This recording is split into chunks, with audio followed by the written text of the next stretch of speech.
Oh, welcome to Tyler's Talk, ladies and gentlemen. Today is August the 2nd, 2024. We're going to be talking about TNA because we got a return. We got a championship match. We got a wedding. We got a whole bunch of things happening here on TNA. And looks like Josh Alexander kind of explained why he did what he did at Slammiversary. Not really. So yeah, he said he's the best Canadian professional wrestler in Canada. The man that's from Toronto, and he said a whole bunch of stuff. He says you want to believe in Nick Neville, you want to believe in Joe Hendry, and all that stuff. I guess he's telling us we shouldn't believe in them. We heard that the Ultimate X will make its return. That match is going to make a return in Emergence. That's going to happen this month in August 30th. And we heard that next week there will be qualified matches. I don't know how many people are going to be in this match, but I believe it's for the X Division Championship.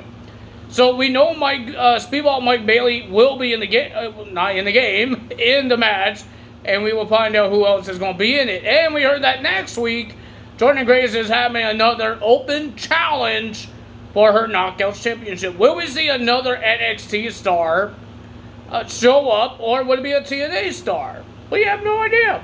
We do have one NXT star that showed up in TNA. It was Wesley from the Rascals. They're doing a great job. And I did not know this until I read about it yesterday, that Joe Hendry has like a contract where he could train full-time in the Performance Center of the WWE. That's very cool for him. I'm guessing he might be getting used more in the future in NXT and maybe win championships in NXT while he's in TNA. So I have no idea what's going to happen here. And I'm hoping that MSK wins those tag team titles.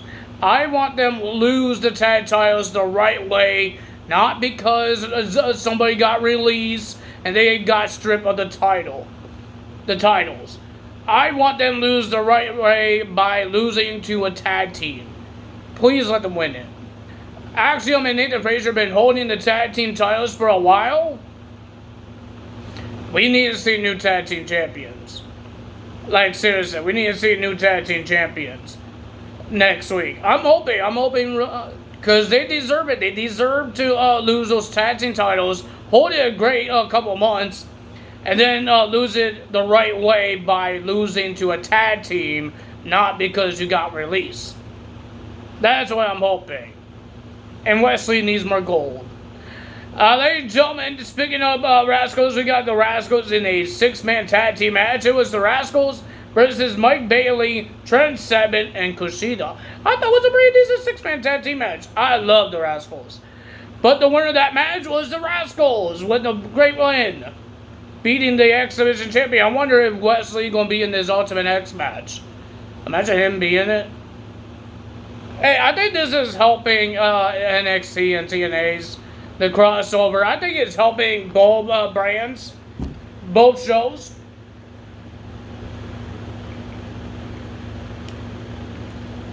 Sorry, I had to drink. It's hot in here. I don't like summer. I think it's helping both shows because they're not overdoing it. They're not bringing a whole bunch of guys from TNA coming to NXT. Last week was, I believe there was only 3. The Rascals and Joe Coffey. And on TNA, they only have 1. And that's Wesley. So they're not overdoing it, bringing wrestlers from NXT, from TNA. And they are talking about the history of Joe Hendry, what he's been doing in TNA or in his independent wrestling. They talk about that. And they even TNA talks about the upcoming matches that's going to happen on NXT Great American Bash. They hyped up the match between the MSK versus Axiom and Nathan Frazier for the tag titles. They hyped it up. It's not like AEW, Impact Wrestling, TNA, talked about AEW and then AEW don't mention Impact at all. You have to say their name at least.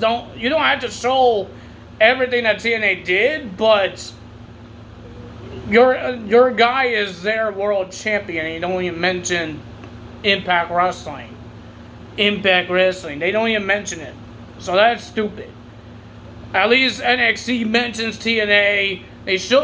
When they do the nameplates, when they come out for their match or do a segment, they have the big giant TNA logo telling us where they're from, what show they're from. At least they talk about TNA, they talk about the wrestlers and what all that stuff. So I think it's helping them very more than what AEW has done. AEW and New Japan Pro Wrestling, that's fine. They are doing better for themselves. But AEW and TNA, I don't think AEW needs to do something for the smaller shows, because they can't really help it. They can't help the show. They're not doing anything. They thought, oh, our top guy, Kenny Omega, wins the world title, is going to help you guys so bad, so much, and it didn't help. It flopped. Kenny Omega was like a Brock Lesnar with the Impact World Championship. He didn't defend it every single pay-per-view that Impact Wrestling had. Only in the big top ones. So, ladies and gentlemen, next we got Rosemary will be versing a jobber. Rosemary had a bag, and she pulled out a knife. I don't know why she did that, but ladies and gentlemen, she did. I guess that's her new entrance. And the winner of that match was Rosemary. And then Rosemary grabs her bag again while she won the match. She went back in the ring, and she put a black rose, onto her opponent's chest like she's in a coffin. Like she's, passed out. I don't know what I'm trying to say, but you know what I mean. Yeah, that's interesting. And one of the commentaries says she did a victim. She got a victim. I don't know. I forgot how they said it, but they did it. Then we have Frankie Kazarian versus Ryan Niven. And ladies and gentlemen, it was a pretty decent match, but the winner of that match was Frankie Kazarian getting the win. Ladies and gentlemen, when Josh Alexander was doing his interview, he was kind of being mean to Gia Miller. And when Ryan Niven was about to do his entrance, he asked Gia, is she okay? And she says she's fine. But ladies and gentlemen, Frankie Kazarian wins the match. He was celebrating, and we saw Josh Alexander walking past Frankie Kazarian, and he attacks Ryan Niven with the C4 finisher. Then we had Jody Threat versus Masha Slamovich with their two teammates in their corners. Alicia Edwards with Masha, and Danny Luna with Jody Threat. It was an okay match, but the winner of that match was Jody Threat. Congrats for her. We have Mike Satana versus Campaign Singh. Well, ladies and gentlemen, Ali doesn't think Singh has some loyalty for the campaign. So now he needs to test that out, and he issued a challenge to Mike Satana. So, and that match did not last long. The winner of that match was Mike Satana. And then he has a problem with the system. He called them out. Not really called them out, but he says he's going to get them. Mostly Moose. He's going to get Moose because remember when Moose says, take out one of the guys in the qualified matches to JDC, and that person was Mike Satana. So Moose put a bounty onto Mike Satana. And then we had Nick Nevin defends his world championship against Mustafa Ali. It was a pretty decent match, but the winner of that match was Nick Nevin, and he retains the title. And it sounds like he might be leaving. Ali might be leaving TNA. I think his contract is done. I got the burps now. But ladies and gentlemen, we got the wedding of Mr. PCO and Stephanie Lander. We got Rhino as the best man. And Zaya Brookside as the maid of honor. And Mr. Satino was the official. To make it official that they're married. So they had their own vows. Stephanie Lander kind of made it romantic. And PCO did not make it romantic. He just said, "Step my bowels," and he starts growling. Roar! And then the rings happen. The big, giant, battery-looking ring for the finger of Mr. PCO. And PCO pulls out a finger that has a ring on it. He says it's his grandma's ring, and I'm hoping that's not his grandma's finger. He took the ring off the finger, and he puts it on Stephanie Lander. What in the world? Who the heck wants to marry this guy? Oh, Prince Class got themselves involved as well. But it looks like they just want to watch it. But when the return happened, didn't really help. But ladies and gentlemen, they were, Santino pronounced them beat the monster and bride. You may kiss the bride, but they were in Montreal, so you could French kiss the bride. And they were about to kiss until Matt Cardona came out with a present, and Stephanie Lander thought it was, "You're going to celebrate with me with my wedding." He got in the ring and he clunks PCO with the present, and in that present was a brick. And then Matt Cardona was throwing the direct decorations onto PCO. Grabs the 2 championships and saying it's his. And you see AJ Francis making sure Zaya Brookside can't get in the ring. He was blocking her. And then, ladies and gentlemen, and then he told Stephanie Lander, "Let's get out of here." Steph didn't move. And then Steph started yelling at Matt Cardona, "This is my wedding. You ruined my wedding." And she started yelling at the man. And then Matt Cardona saw PCO was about to get up, and he ran away. And he's keep yelling at Stephanie Lander, "You're supposed to be with me." I lose my voice there. With me, and he's keep yelling it, and Stephanie Lander was upset, and PCO finally stand up. So a lot of things happened on the TNA, but we're getting closer to Emergence. It sounds like Matt Cardona will have a shot at the championship, because now that rivalry is happening. I think he's not injured anymore. I don't think he's injured anymore. Maybe that's why he made his return. He's not injured anymore. So yeah, that's going to happen there, but we don't know what's going to happen in Emergence. Will we see any NXT guys show up on this Ultimate X match? They didn't tell us any qualifying matches. They didn't tell us anything. They say it starts next week. They didn't tell us who's in the qualifying matches. So I have no idea. So we could have some NXT guys show up on next week. I don't know how many qualifying matches we're going to even have. Are we going to have 2 qualifying matches on next week? Or just 1? I don't know. I have no idea. But ladies and gentlemen, if you guys enjoyed this video, hit the like button, leave a comment below, hit the subscribe button, hit that notification bell. I will see you guys on Friday morning for Friday Night SmackDown results. And then we got SummerSlam on Saturday. So that means I will do it on Saturday nights for you guys. And I'm hoping Roman Reigns shows up and we finally get this Bloodline Wars started. And where does Hikuleo get involved? Because he's signed with WWE. He is part of the Fatu Samoan family. Where does he get into this? Where does he come from?